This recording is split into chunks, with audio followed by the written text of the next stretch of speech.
Politicos భక్తి ప్రేక్షకులకి నమస్కారం.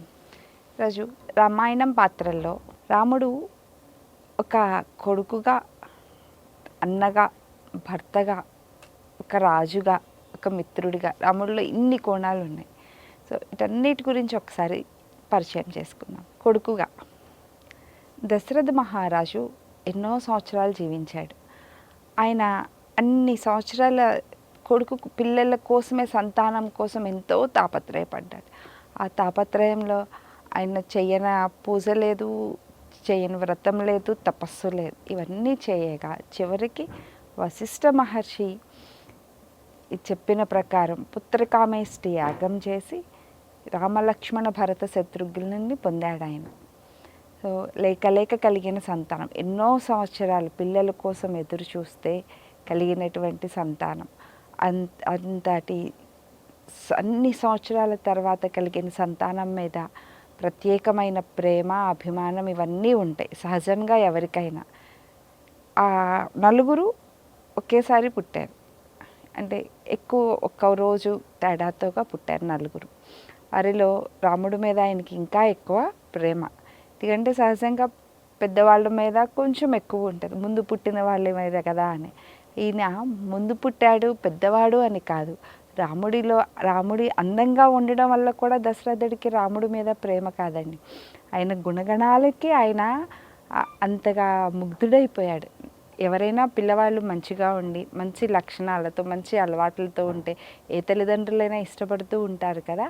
కానీ దశరథుడు నాకన్నా నా కొడుకు మంచివాడు, నాకన్నా నా కొడుకులో మంచి లక్షణాలు ఉన్నాయి, వీటన్నిటినీ చూసుకుని ఆయన రాముడిని చూసుకుని మురిసిపోయేవాడు.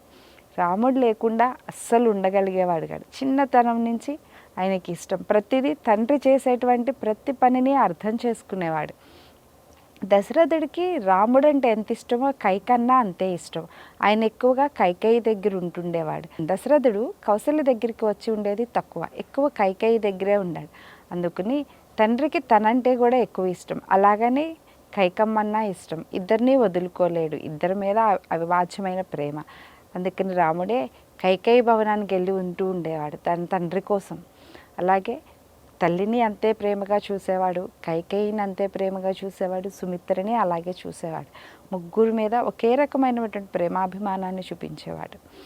ఇక తండ్రి ప్రేమని ఆస్వాదించేవాడు. తండ్రి కూడా అలానే దశరథుడికి రాముడు ఒక్కడంటేనే ఇష్టం కాదండి, మిగతా ముగ్గురన్నా కూడా ఇష్టం. కానీ రాముడి మీద కొంచెం ఎక్కువ ప్రేమ. ముగ్గురిని సమానంగానే చూసేవాడు, సమానంగానే ప్రేమించేవాడు. కానీ రాముడు అంటే కొంచెం ఎక్కువ ప్రేమ. ఆ ప్రేమతో ఆయన రాముడిని చూడకుండా ఉండలేడు, వదిలి ఉండలేడు ఆయన. ఆ ప్రేమతోనే విశ్వామిత్ర మహర్షి వచ్చి, నీ కొడుకు నువ్వయ్యా, నేను రాక్షస సంహారం చేసుకుని మళ్ళీ తెచ్చిస్తానంటే, నా కొడుకు ఎంతండి, చిన్నవాడు, 16 సంవత్సరాల వాడు, నేనే వస్తాను, నా సైన్యాన్ని తీసుకుని నేనే వచ్చి రాక్షస సంహారం చేస్తాను, సరిగా బాణాలు పట్టుకోవడమే రాదు నా కొడుకుకి, అట్లాంటి వాడు వచ్చి మీకు రాక్షస సంహారం ఏం చేసి పెడతాడు అంటాడు. రాముడికి బాణం పట్టుకోవటం వచ్చు, కానీ తండ్రి ప్రేమ, కొడుకు మీద తండ్రికి ఉండేటువంటి ప్రేమ తనని దూరం చేసి, అమ్మో రాముడిని చూడకుండా నేను ఇన్ని రోజులు ఉండలేనే, ఆ ప్రేమ, ఆ వ్యామోహం, కొడుకు మీద ఉన్నటువంటి వ్యామోహంతో ఎక్కడికి వెళ్ళనివ్వటానికి కూడా ఇష్టపడాడు. అక్కడికి విశ్వామిత్రుడు చెప్తూనే ఉంటాడు, రాముడు ఎవరో నీకు తెలియదయ్యా, నాకు తెలుసు, వశిష్ఠుడికి తెలుసు, నీ సభలో ఉన్నటువంటి పెద్ద పెద్ద వాళ్ళందరికీ తెలుసు, రాముడిని పంపించు అంటే పంపించడానికి ఇష్టపడాడు. చివరికి కౌసల్య వీళ్ళందరూ నచ్చ చెప్పి మళ్ళీ ఆయనకు కూడా భయం, పంపించనంటే విశ్వామిత్రుడు ఏమంటాడు, ముందు మాట ఇచ్చాను కదా, మాట ఇచ్చి తప్పకూడదు కదా, మేము మాటకి నిలబడే వాళ్ళం కదా అని ధైర్యం చేసి పంపిస్తాడు. ఆ పంపించేటప్పుడు చెప్తాడు రాముడికి, ఇవాళ నన్ను గురువుగారిలో చూసుకో, గురువుగారు ఏం చెప్తే అది చెయ్యి అని చెప్పి పంపించాడు. ఈయన వెళ్ళాడు. తండ్రి ప్రేమ చూసాం కదా, కొడుకుకి కూడా చూడండి ఎంత ప్రేమ రాముడికి కూడా దశరథుడు అంటే సహజంగా తండ్రి కొడుకులకి ఒకళ్ళ మీద ఒకళ్ళకి ప్రేమ ఉంటుంది, లేకుండా ఏ కుటుంబంలో ఎవరు ఉండరు. కానీ ఆ ప్రేమ ఎంత గొప్పదో, తండ్రికి చెప్పకుండా, తండ్రికి చేయకుండా ఏ పని చేయడు, అంతటి గొప్ప ప్రేమ. పెద్దవాళ్ళం అయిపోయిన తర్వాత అన్నీ మాకే తెలుసు, మా జీవితాలకి సంబంధించిన నిర్ణయాలు మేమే తీసుకోగలం, మేమే తీసుకుంటాం, మా జీవితం మా ఇష్టం అనేటువంటి సమాజంలో ఉన్నటువంటి మనం రాముడిని చూసి నేర్చుకోవాలి తల్లిదండ్రులను ఎలా గౌరవించాలి అనేది. విశ్వామిత్రుడితో వెళ్ళినటువంటి వాడు శివధనుసుని ఇచ్చేసి సీతని ఇచ్చి పెళ్లి చేస్తానని జనక మహారాజు అనగానే, మహారాజా ఆగండి, ముందుగా ఇక్కడ జరిగిన విషయం మొత్తం మా నాన్నగారికి తెలియచేయండి. నన్ను మీ అమ్మాయికిచ్చి వివాహం చేయటానికి మా నాన్నగారికి అంగీకారం అయితే నేను వివాహం చేసుకుంటాను అని చెప్తాడు. అంటే ఇక్కడ తండ్రికి ఇచ్చినటువంటి ప్రాముఖ్యత, నాకు మీ అమ్మాయి సరిపోతుందో లేదో మా నాన్నగారికే తెలుసు, నాకన్నా నా గురించి నాకు ఎటువంటి సహధర్మచారిని రావాలి, నా వచ్చేటువంటి భార్య ఎలా ఉండాలి, నా కుటుంబానికి నన్ను ప్రేమగా చూసుకుంటుందో లేదో మా నాన్నగారికే తెలుసు, నాకు వచ్చేటువంటి భార్య ఏ లక్షణాలతో ఉండాలో నాకన్నా మా నాన్నగారికే తెలుసు. ఎందుకంటే నా గురించి మా నాన్నకి మొత్తం తెలుసు. కాబట్టి మా నాన్నగారు మీ అమ్మాయిని ఇష్టపడితే, మా నాన్నగారికి మీ అమ్మాయి నచ్చితే, ఆయన ఎలాంటి కోడలు కావాలి అని అనుకుంటున్నారో అలాంటి లక్షణాలన్నీ మీ అమ్మాయిలో ఉంటే మా నాన్నగారు ఈ పెళ్ళికి అంగీకరిస్తారు. మా నాన్న లేకుండా, మా నాన్నగారు అంగీకారం లేకుండా నేను వివాహం చేసుకోను అని చెప్పాడు. ఇదండి తండ్రి మీద ఉండవలసినటువంటి ప్రేమ, గౌరవం. మనం ఇస్తున్నామా, నేర్చుకోవాలి. ఇదే మరి రాముడి దగ్గర రామాయణంలో మనం నేర్చుకోవాల్సినటువంటిది ముందుగా తల్లిదండ్రుల్ని ప్రేమించటం, గౌరవించటం. అలానే వాళ్ళు పెద్దవాళ్ళు అయిపోయినాక చూసుకుంటున్నాం కదా ఇంకేం కావాలి, ఇవి కాదండి. జీవితంలో మన జీవితాలు మలుపు తిరిగేటువంటి ఎన్నో విషయాల్లో తల్లిదండ్రుల యొక్క ఆశీర్వాదాలు, వారి అనుమతులు ఎంత అవసరమో రాముడు చెప్పాడు మనకి. మరి అంతే కదా, అన్ని సంవత్సరాలు పెంచినటువంటి తల్లిదండ్రులకి మనకు వచ్చేటువంటి జీవిత భాగస్వామి ఎలా ఉండాలో మనకన్నా మన తల్లిదండ్రులకే తెలుసు. వాళ్ళు మన మీద ఎన్నో ఆశలు పెట్టుకుంటారు. ఆశలు అంటే మనమేదో వాళ్ళని ఉద్ధరించేస్తామని కాదు, వాళ్ళ జీవితాలు ఎలా ఉండాలి, ఎంత సంతోషంగా ఉండాలో వాళ్ళు ఎన్నో కలలు కంటారు. అందుకే మనకి తగ్గటువంటి మన మనస్తత్వాలు, మన ఆలోచనలు, మన అలవాట్లు అన్నీ తెలుసు. కాబట్టి దానికి సరిజోడైనటువంటి వ్యక్తిని జీవిత భాగస్వామిగా తేవాలనే తల్లిదండ్రులు ఆలోచిస్తారు. నా తండ్రి అలాగే ఆలోచిస్తాడు కాబట్టి నా తండ్రికి మీ అమ్మాయి నచ్చితే నేను వివాహం చేసుకుంటానన్నాడు. చివరికి తండ్రి వచ్చి సీతమ్మని చూసి ఆయన అంగీకరించినాకే పెళ్లి చేసుకున్నాడు. ఆయన సీతమ్మని అంత ప్రేమించటంలో ఉన్నటువంటి అర్థం కూడా అదే. తన తండ్రికి బాగా నచ్చినటువంటి అమ్మాయి కాబట్టి, నా భార్య నా తండ్రికి బాగా నచ్చింది, నా తండ్రి మెచ్చిన అమ్మాయి, అందుకే రాముడికి సీత అంటే కూడా ఇష్టం అని చెప్తారు. ఇది ఒక కారణం. తర్వాత వివాహం అయిపోయింది, వచ్చారు. రాముడికి పట్టాభిషేకం చేయాలి అనుకున్నప్పుడు కైకమ్మ వరాలు అడిగి వనవాసం చేయమంది. ఆ వనవాసం గురించి చెప్పడానికి పిలిచినప్పుడు రాముడు అంటాడు, అమ్మా నాకు చెప్పాల్సిన అవసరం ఏముంది, నాకు చెప్పకుండా నీవు భరతుడికి రాజ్యం ఇచ్చినా నేనేమనను, కానీ ఇలా పిలిచి మీరిద్దరూ నాకు చెప్పాలనుకోవటం, నాన్నగారు చెప్పడానికి ఇబ్బంది పడటం, నువ్వు చెప్పటం, ఇవి రెండు విషయాలు నన్ను చాలా బాధిస్తున్నాయి. నాకు చెప్పాల్సిన అవసరం ఏం లేదు కదా, ఇది మీ రాజ్యం, నాన్నగారి రాజ్యం, నాన్న ఎవరికైనా ఇవ్వచ్చు, ఏదైనా చేయొచ్చు, దానికి నేను ఎప్పుడూ అడ్డుపడను. అయినా నాకు చెప్పాలి, నన్ను ప్రత్యేకంగా పిలిపించి నాకు చెప్పడానికి నాన్న ఇబ్బంది పడి ఆయన ఇంత అవస్థపడాల్సిన అవసరం ఏమీ లేదు కదా, ఒక్క మాట చెప్తే అయిపోతుంది కదా, ఎవరో ఒకరితో చెప్పి పంపించినా అయిపోతుంది, చెప్పకుండా మీరు భరతుడికి రాజ్యం ఇచ్చినా నేనేమీ అనుకోను, అటువంటి లక్షణం కూడా నాకు లేదు అని. అయినా నీవు కోరావు కాబట్టి, నేను ఇక్కడుంటే భరతుడు రాజ్యాన్ని ఏలడని నువ్వు అంటున్నావు కాబట్టి నీ కోరిక మేరకు నేను వనవాసానికి వెళ్తున్నానమ్మా అని చెప్పాడు. వనవాసానికి బయలుదేరి వెళ్ళేటప్పుడు దశరథ మహారాజు నీతో నేను ఒకరోజు గడపాలి అని అడుగుతాడు. మరి రాముడు చెప్తాడు, నానా తండ్రి కొడుకుల ప్రేమ అనేది ఎప్పటికీ తరగనిది, నాకు మీతో ఉండాలని ఉంటుంది, మీతో నాకు ఉండాలని ఉంటుంది, ఒక్కరోజుకి ఆగిపో అన్నారు, ఈ ఒక్కరోజుకి మీరు అడిగారని ఆగిపోతాను, ఈ ఒక్కరోజు అయిపోయినాక మీకు అనిపిస్తుంది ఇంకొక రోజు ఉంటే బాగుండు, ఇంకొక రోజు ఉంటే బాగుండు, మనం ఇలాగే మీరు అడుగుతూ ఉండటం నేను ఉంటూ ఉండటం జరుగుతూ ఉంటే కైకేయి మాత భయపడిపోతూ ఉంటుంది, ఆమెకి ఇచ్చినటువంటి మాటను ఎక్కడ తప్పుతున్నానేమోనని. ప్రేమకి కూడా ఒక హద్దులు అనేది ఉండాలి కదా నాన్న, మీ మాట నిలబెట్టడం కోసం మీకోసం వెళ్తున్నాను, జాగ్రత్తగా ఉండండి, మీ ఆరోగ్యాన్ని జాగ్రత్తగా చూసుకోండి అని చెప్పాడు. అంటే తండ్రికి తన మీద ఉన్నటువంటి ప్రేమను కూడా, ఆ వయసు పెద్దవాయన అయిపోతున్నాడు కదా, ఇక బంధాలని తగ్గించుకోవాలనేటువంటి దాన్ని రాముడు చెప్పి వనవాసానికి బయలుదేరాడు. అలాగే తల్లికి కౌసల్యకి సుమిత్రకి ఎంతో గౌరవం ఇస్తాడు ఆయన. వారు ఎవరు ఏది చెప్పినా కాదు అన్న మాట ఆయన నోటి నుంచి రాదు. ఎంతగా ప్రేమిస్తాడో తల్లిదండ్రుల్ని ఆయన ప్రేమించినట్టు ఎవరూ ప్రేమించరు. అందుకే ఆయన వనవాసానికి వెళ్తున్నారంటే ఈ తల్లిదండ్రులు కూడా అంత బాధపడ్డారు. దశరథ మహారాజు ఎప్పుడూ వదిలిపెట్టి ఉండడు కదా, కైకమ్మతో చెప్తాడనమాట, నేను రాముడు లేకపోతే బ్రతకలేను అంటాడు.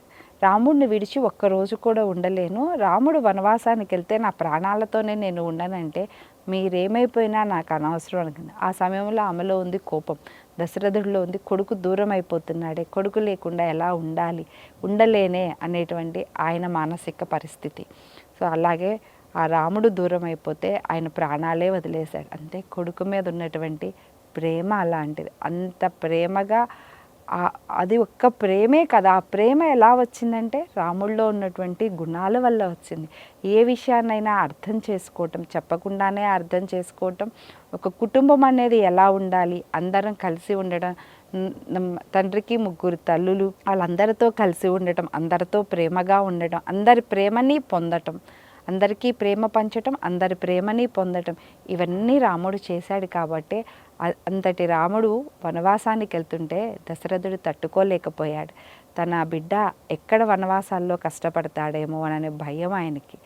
మరి ప్రేమ ఉన్న చోట అన్నీ ఉంటాయి కదా, అందుకనే భరించలేకపోయాడు. ఆ కొడుకును చూడకుండా ఉండలేననేటువంటి మానసిక స్థితి ఆయనది. ఆ మానసిక స్థితితోనే రాముడు దూరం అయిపోతే ఆయన ప్రాణాలనే వదిలేశాడు. అంతటి ప్రేమను పెంచుకున్నాడు. అంతటి ప్రేమని రాముడు కూడా అందించాడు దశరథుడికి. కాబట్టే ఆయన అలా ప్రాణాలు వదిలేశాడు కొడుకు వెళ్ళిపోతుంటే వనవాసానికి. ఆయన చనిపోయిన విషయం కూడా రాముడికి తెలియదు. కనీసం దశరథుడు చనిపోయిన సమయంలో 4 కొడుకులు ఆయన పక్కన లేరు. రాముడికైతే తండ్రి లేడన్న విషయం కూడా తెలియలేదు. వనవాసంలో తర్వాత వీళ్ళు భరత శత్రుఘ్నులు వచ్చి చెప్పిన తర్వాత చాలా బాధపడిపోయాడు. నేను ఇంటికి పెద్ద కొడుకుని, నేను చేయాల్సిన విద్యుత్ ధర్మం తండ్రి బతుకున్నంతకాలం ఎంత చక్కగా సేవలు చేసి వారిని చూసుకోవాలో, తండ్రి పోయిన తర్వాత ఊర్ధ్వలోకాలకు వెళ్ళడానికి నేను చేయవలసినటువంటి పనులను కూడా నేను చేయాలి కదా, అవి నేను చేయలేకపోయానే, నేను కొడుకుగా నా బాధ్యతను నిర్వర్తించలేకపోయానే అని బాధపడిపోయాడు. ఆయనకి తెలియదు, అయినా కూడా ఆయన బాధపడ్డాడు. చూడండి, అది కొడుకు యొక్క కర్తవ్యం. ఈరోజు ఎంతమందిని చేస్తున్నాం, బతుకున్నప్పుడే తండ్రులను చూడట్లేదు, ఇంకా చనిపోయిన తర్వాత చేయాల్సినవి ఏవి మనం చేయట్లేదు, అది వేరే విషయం. రాముడి దగ్గర నేర్చుకోవాల్సినవి జీవితంలో ప్రతి క్షణం తల్లిదండ్రులకి ఎంత అండగా ఉండాలి, ఎంత ప్రేమ పంచాలి, వాళ్ళ దగ్గర నుంచి ప్రేమ తీసుకోవడంతో పాటు మనం కూడా వాళ్ళకి ఎంత ప్రేమ పంచాలి అనేది ఈ రాముడి దగ్గరే చూసి నేర్చుకోవాలి. రాముడిని ఇంత ప్రేమించినటువంటి దశరథుడు భరతుడిని కూడా అంతే ప్రేమగా చూసుకున్నాడండి. భరతుడు వాళ్ళ మేనమామ గారి ఇంట్లో ఉంటే ఆయన అనుకుంటూ ఉండేవాడు, నా పిల్లలిద్దరు ఎలా ఉన్నారో, టైంకి తింటున్నారో లేదో, ఈ పనులు చేస్తున్నారో లేదు, ప్రతి క్షణం భరతుడిని కూడా తలుచుకుంటూనే ఉండేవాడు. వాళ్ళ తాతగారి ఇంట్లో ఉన్న ఇవి ఆరోగ్యంగా ఉన్నారో లేదు, ఏం చేస్తున్నారు, ఎలా ఉన్నారు. అలాగే ఎప్పుడైతే కైక భరతుడికి రాజ్యం కావాలని అడిగిందో ఆయన చెప్తాడు, పిచ్చిదానా నువ్వు అడుగుతున్నావు కానీ భరతుడికి రాముడికి ఇవ్వాల్సిన రాజ్యం నాకు ఇవ్వడం ఏంటి అని ఆ రాజ్యాన్ని తీసుకొని కూడా తీసుకోడు, ఆ సింహాసనం మీద కూడా కూర్చోడు, అది భరతుడు. నువ్వు ఇంకా తల్లివైనా భరతుడిని కన్న తల్లివి, నువ్వు ఇంకా భరతుడిని అర్థం చేసుకోలేదు. ధర్మం విషయంలో భరతుడు ఒక అడుగు ముందే ఉంటాడు, అన్నని కాదని ఏ పని చేయడు, ఇంత గొప్పవాడు నా భరతుడు అంటారు. రాముణ్ణి ఎంతగా మెచ్చుకుంటాడో భరతుడి యొక్క వ్యక్తిత్వాన్ని, భరతుడి యొక్క ప్రేమను కూడా ఆయన అంతే ఇదిగా వ్యక్తపరుస్తూ ఉంటాడు. ఆయన రాముడిని ఎంత ప్రేమగా చూసుకుంటూ ఉంటాడు. రాముడి మీద ఉన్నటువంటి ఆయనకి ప్రేమ బయటకి కనిపిస్తూ ఉంటుంది. భరత శత్రుఘ్నులు లక్ష్మణుల మీద ఉన్నటువంటి ప్రేమ ఆయన ఎప్పుడు సమయం సందర్భం వచ్చినప్పుడే వ్యక్తపరుస్తూ ఉండేవాడు. ఆయనకి 4 కొడుకులు సమానమే, ఒకళ్ళు ఎక్కువ ఒకళ్ళు తక్కువ కాదు. నిజంగా కొడుకుల్ని ఎలా పెంచాలి అనేది దశరథుడిని చూసి నేర్చుకోవాలి. అంటే ఎంత ప్రేమగా సక్రమమైన మార్గంలో వాళ్ళని నడిపించడం, ఇవన్నీ దశరథుడు నేర్పించాడు. అలాగే తల్లిదండ్రుల్ని గౌరవంగా చూసుకోవటం, వాళ్ళని ప్రేమించటం, వారికి అనుక్షణం అందుబాటులో ఉండటం, వారికి ఏ లోటు లేకుండా చూసుకోవటం, వారి నడిచినటువంటి బాటలో నడుస్తూ తల్లిదండ్రులు కీర్తి ప్రతిష్టలు తేవటం, తండ్రి దేనికైనా ఒక మాట ఇస్తే ఆ మాటని నిలబెట్టడం కోసం వనవాసానికి వెళ్ళినటువంటి వాడు రాముడు. సో తండ్రి ఇచ్చిన మాటతో నాకేం సంబంధం అని ఆయన అనుకోలేదు, అనలేదు. చివరికి లక్ష్మణుడు కోపం వచ్చి మా అన్నని రాజ్యాభిషేకం చేయించుకోవాల్సిన, రాజు అవ్వాల్సిన మా అన్నని వనవాసానికి పంపిస్తారా అని కోపం వచ్చినా లక్ష్మణ్ణి దండించాడే కానీ తండ్రిని ఒక్క మాట అన్నా ఊరుకోలేదండి. ఎందుకు? తండ్రి ఆయన ఉన్నత స్థానం, మనకి జన్మనిచ్చిన తండ్రి, ఆయనని గౌరవించాలి. అంతేకాని ఆయనలో ఏదో లోపాలు ఉన్నాయని వారిని దూషించటం అలాంటి పనులు చేయకూడదు. అది చాలా పాపకార్యం. ఈ విధంగా రాముడు ఎంతో ప్రేమగా చక్కగా తండ్రి యొక్క గౌరవాన్ని ప్రేమని పొంది ఆ కొడుకే దూరం అయితే బతకలేనంత స్థాయికి దశరథుడిని తీసుకొచ్చాడు. అది తండ్రి కొడుకుల మధ్య ఉండేటువంటి బంధం. కొడుకుగా తన కర్తవ్యాన్ని రాముడు అంత చక్కగా నిర్వర్తించాడు. Please subscribe to the channel and download the Politicos app from the links in the description.